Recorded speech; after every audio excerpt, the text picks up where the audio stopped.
Hello there, my loves. Apologies once more for another late video. I had a bit of a plague last week, or for 2 weeks now I've had it, and it's more or less gone, but has left me slightly more elderly than I already was. But anyway, today here's this one. It's a review for Clans of the Alphane Moon by Philip K. Dick. Now, I keep a very exhaustive list of the books I've read throughout my life. So all the way back to when I was a child, actually. So I kept it in various journals and whatnot. And a few years ago, I banged it all into a Word document. So I've got all the books I've ever read, more or less. So, some of them may have escaped. But when I was in my early 20s, I read a great deal of Philip K. Dick. So I've read 18 altogether, 18 of his novels. He wrote 44 altogether. So this is the 18th one I've read. Now, I absolutely love his work, but I stopped reading them just because I was rushing through them too quickly, and I didn't want to exhaust the supply, so to speak. So I am going to be dipping back into his work from now on, I imagine. So thank you for everyone who voted for this one in the last poll. Much appreciated. There isn't a poll up at the moment because I'm currently reading the second book of the Free Body Problem, and it's quite a sizable beast, so it's going to keep me busy for a couple of weeks, but I will put up another one soon and you can choose what I read next. So just a tiny little preamble before we get to this book itself. I remember, so the very first book I read of Dick, I'm going to call him Dick from now on. I know some people like to say PKD or the full Philip K. Dick. I prefer Dick, personally. So the first one I read was, as I imagine it was for a lot of other people, was the story that Blade Runner became. Sir Ridley Scott's vision of Do Androids Dream of Electric Sheep?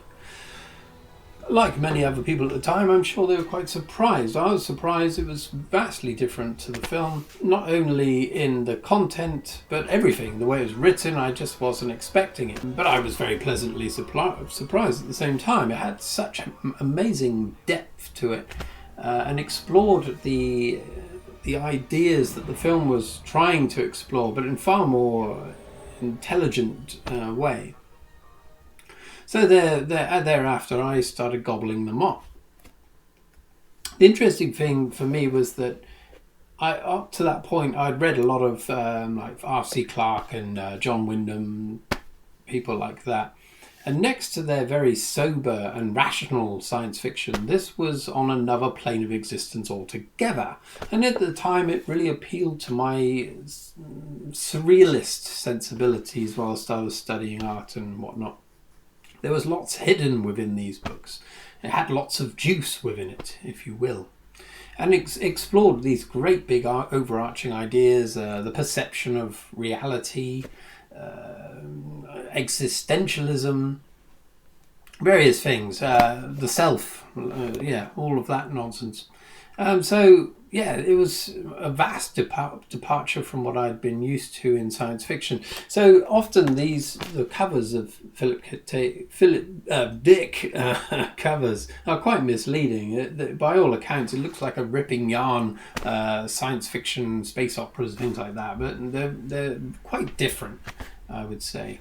But anyway, there we are, lots of rambling. Let's look into this book itself, my copy. Let's have a look at the cover itself. Now, isn't that a fantastic cover? So this was illustrated by Peter Jones. This copy is from 1975, so I'm not sure when this image dates from, so perhaps around the 70s. But isn't that fantastic? We've got the figure here with a great big gun. I think that's one of the Alphane natives, I believe, kind of insect-like creatures. And we've got this diminutive figure here, Alphane, kind of looking 80s punk inspired almost, even though punk didn't exist at that point. I don't know, it doesn't really bear much relationship to the story itself, as you can imagine, but there we are, we're in the realm of science fiction and that's all you need to know. Incidentally, I'm not going to sniff this because I've lost all sense of smell, so one could hazard a guess at what it might smell of. What do you think? I'm thinking wood. Yeah. Okay, so let's crack on. There'll be various other covers popping up here from other publications, and you can perhaps tell me which cover you prefer. I absolutely love this one, the one we've got here. I think it's a smasher. But anyway, so right, this book was initially published in 1964 and was developed from one of Dick's short stories from 10 years before. It's called the Shell Game, I believe. I've never read that book, but there we are. As often happened back in the day, full novels were upscaled from their humble short story beginnings. Now this one is quite bonkers. A lot of Dick's work does tend towards the bonkers spectrum of science fiction. We begin with, well, I won't go where we initially begin, but let's just say it revolves around a chap called Rittersdorf. What's he called? What's his first name called? Chuck Rittersdorf. And we meet him at the beginning when he's purchasing rent, or he's moving into a new apartment, a really shabby one at a really horrible part of town. He's down on his luck. He's going through an acrimonious divorce with his wife, Mary, who by all accounts is a fairly unpleasant woman. This is reminiscent from other books I've read of Dick, where the wife tends not to be very nice. Or the perception is that they're not very nice people. So Chuck's in this apartment. He works for the CIA, programming simulacrums or robots that spout various types of propaganda to the communist countries outside of America. She is a psychologist, a marriage counsellor, which is quite ironic that their marriage is broken down, but she helps lots of others successfully navigate that minefield. Okay, so in this apartment, Chuck has a couple of neighbours who befriend him very soon. The first one is, what's it called? Lord Running Clam, I believe, who is a Ganymedian slime mould. This amorphous blob of whatever that's telepathic, so communicates to Chuck telepathically and quickly gets involved in his business.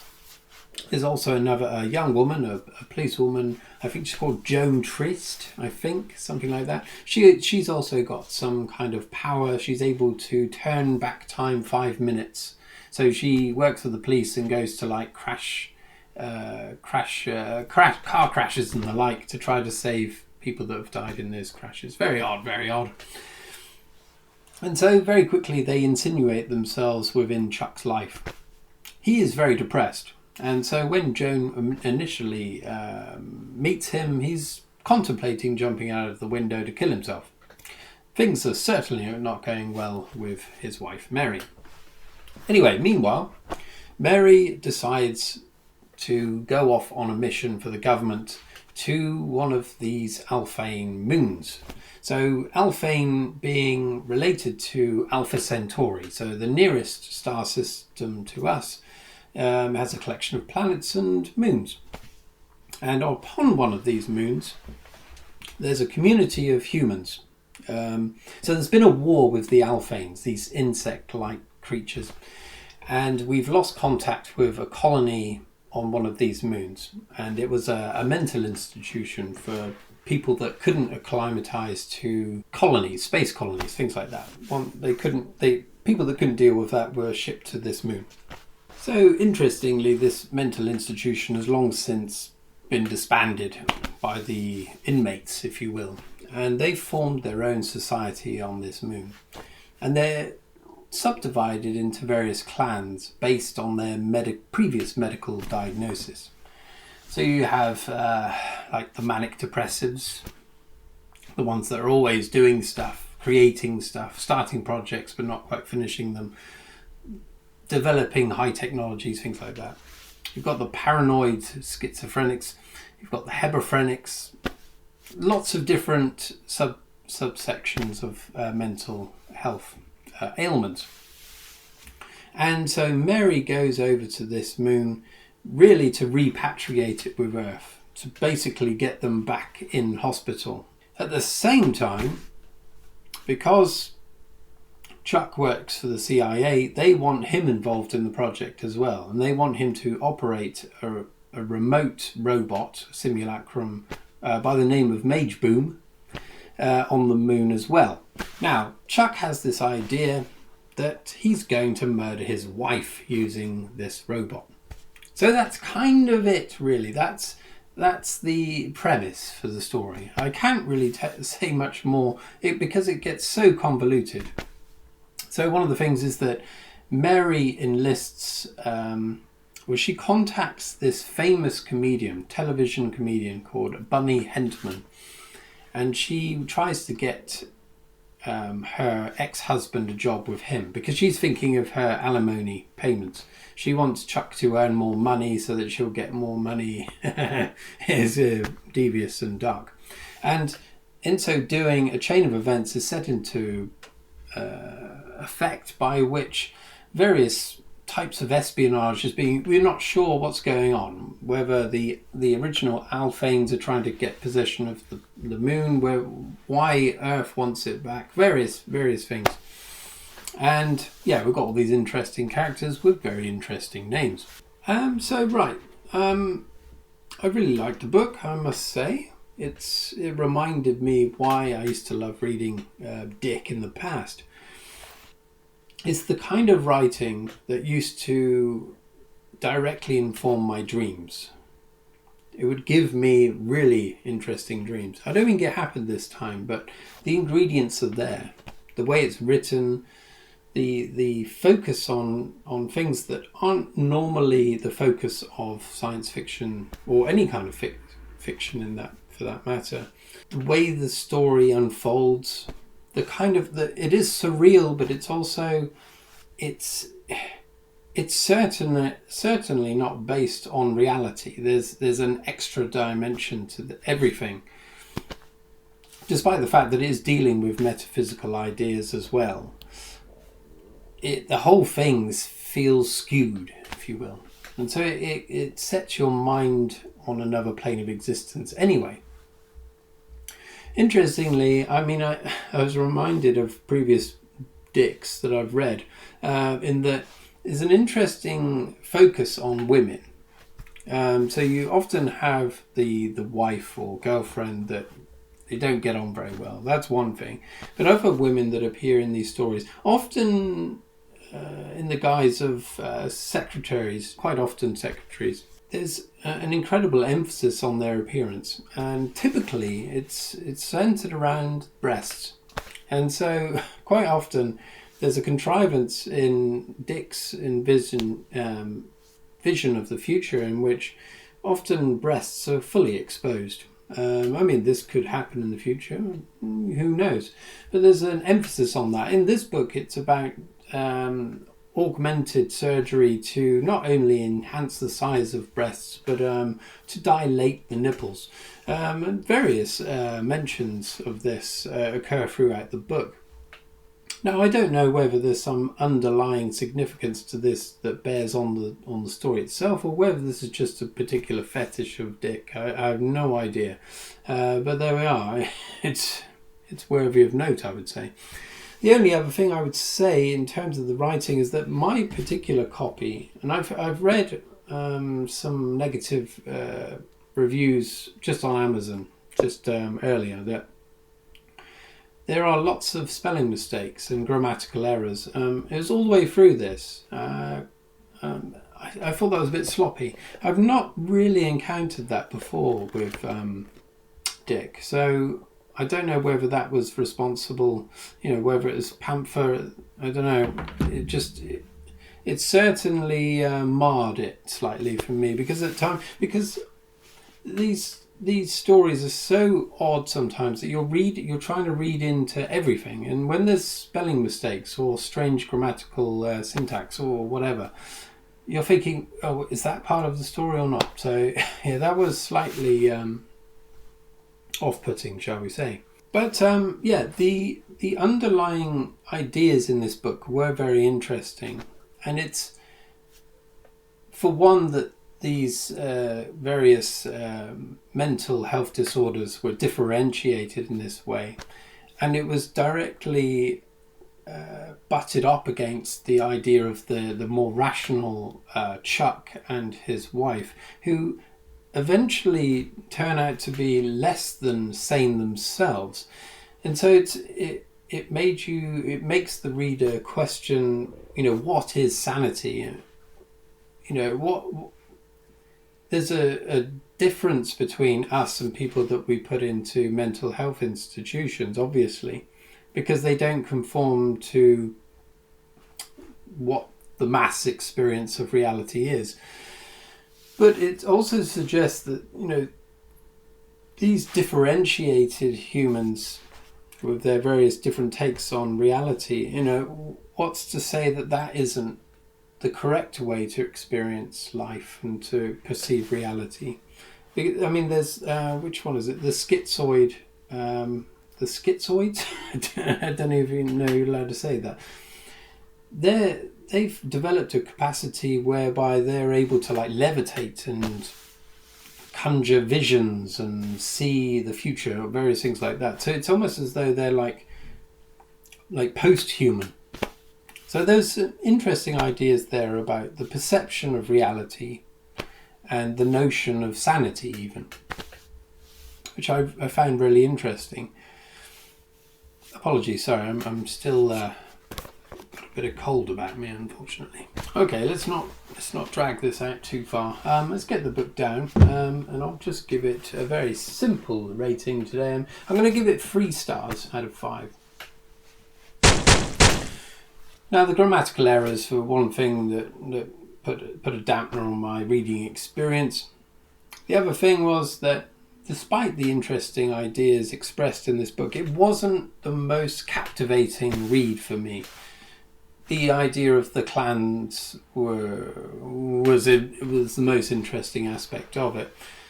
The various machinations of Lord Runningclam and Bunny Hentman and Chuck and various other characters that intermingle. It was, of course, it was emphasising the fact that Chuck is kind of slightly paranoid himself. It makes the reader paranoid about what's going on, what's real, what isn't, who's pulling whose strings. Again, the use of a simulacrum, this mage boom on the moon, is another level to that. But ultimately was unfulfilling for me. But Mary, the wife, is a very interesting character, I will say that. And the very last sentence of the whole book was really quite funny, actually, and bears heavily on an experience that someone experiences with her in a sexual way. That's all I'll say, but it was quite scary.